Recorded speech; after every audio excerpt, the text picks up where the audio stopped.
امام الانبیاء سرکار مدینہ صلی اللہ تعالی علیہ وسلم اپنے حجرے سے نکلے، مسجد نبوی میں تشریف لائے۔ اللہ کے نبی نے آ کر دیکھا، سارے سرداروں کو دیکھا نڈھال ہوئے پڑے، بھوک کی وجہ سے، کمزوری کی وجہ سے۔ آپ نے فرمایا تم دشمن بعد میں ہو، پہلے ہمارے مہمان ہو، مجھے یہ بتاؤ تم نے کچھ کھایا یا نہیں کھایا؟ انہوں نے عرض کی اللہ کے رسول آپ نے ہم سے کھانا پوچھا، لیکن اپنے بلال سے جا کر پوچھئے، آپ کا بلال جب بھی مسجد نبوی میں آتا ہے وہ تلوار نکال کر لہراتا ہے اور وہ تلوار کی چمک ہمیں دکھاتا ہے، وہ بار بار ہمیں بتاتا ہے تم نے مکے کی گلیوں میں ہمیں گھسیٹا تھا، مکے کی گلیوں کے اندر ہمیں مارا تھا، ابھی تھوڑی سی دیر کے بعد تمہاری گردنوں کو جدا کر دیا جائے گا، تمہیں کاٹ دیا جائے گا، تمہارا لہو خون بہا دیا جائے گا۔ اللہ کے نبی اس بلال کو سمجھاؤ جس نے ہمیں آ کر بار بار ڈرایا، بار بار آ کر دھمکایا۔ اللہ کے نبی بلال کے پاس چلے گئے، آپ نے فرمایا بلال میرے پاس آ جا، ان کے سامنے نہیں حجرے کے اندر لے کر چلے گئے، وہاں جا کر فرمایا بلال یہ میرے داد کے والے، یہ جو یہاں پر قیدی بن کر آئے، یہ دشمن بعد میں بن کے آئے، یہ میری شہر کے رہنے والے۔ بلال کیا تو نے تلوار کی دھار دکھائی ہے، تلوار کی چمک دکھائی ہے؟ حضرت بلال فرمانے لگے آقا وہ زمانہ نہیں بھولا جب انہوں نے گلے کے اندر رسیاں ڈالی، کی گلیوں کے اندر گھسیٹا، نوجوانوں کے ہاتھ لگا دیا، میرے سارے بدن کو چھیل دیا گیا، میرے سارے بدن کو لہولہان کر دیا گیا۔ آقا میں وہ وقت نہیں بھولا۔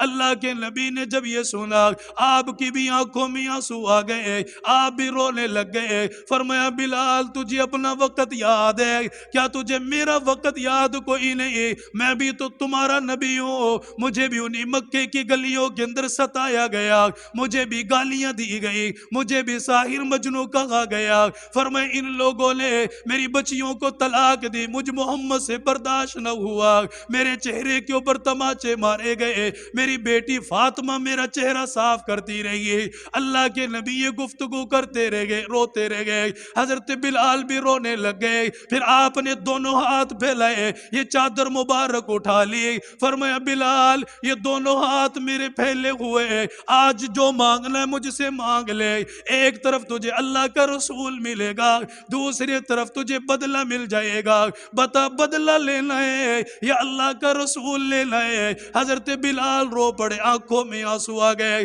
فرمایا آقا بدلہ نہیں لینا، مجھے تو پاک پیغمبر چاہیے، اللہ کا رسول چاہیے۔ اللہ کے نبی نے سینے کے ساتھ لگا لیا، باہر تشریف لائے، اعلان ہو گیا او لوگو میرے صحابہ کو جمع کرو، انہیں بلا کر لاؤ۔ صحابہ کرام آ گئے، مسجد نبوی کے اندر ایک جم غفیر لگ گیا۔ فرمایا لوگوں یہ میرے داد کے والے تھے جنہیں یہاں پر قیدی بنا کر رکھا گیا، ہاتھوں کے اندر بیڑیاں پڑی ہوئی ہے، ان کے پاؤں کو باندھ کر زمین پر پھینک دیا گیا۔ فرمایا لوگوں ان کے کھانے کا انتظام کون کرے گا؟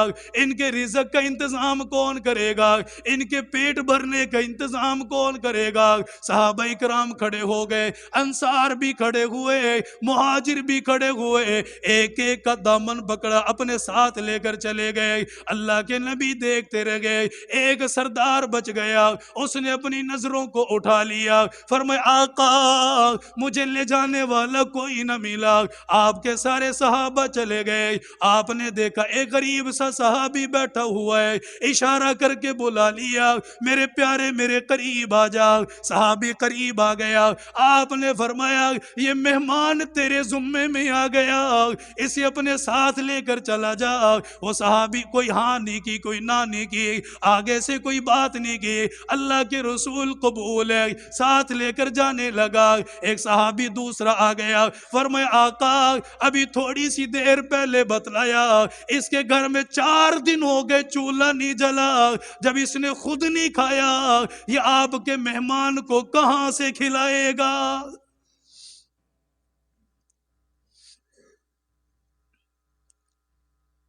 فرمایا وہ تو میرا معاملہ تھا، ذاتی معاملہ، یہ میرا ذاتی معاملہ کوئی نہیں۔ ساتھ لے لیا، مہمان کو لے کر چلے گئے، گھر کے اندر تشریف لائے، بیوی سے پوچھا ہے کچھ کے اندر کھانے کے لیے ہمیں لا کر دو؟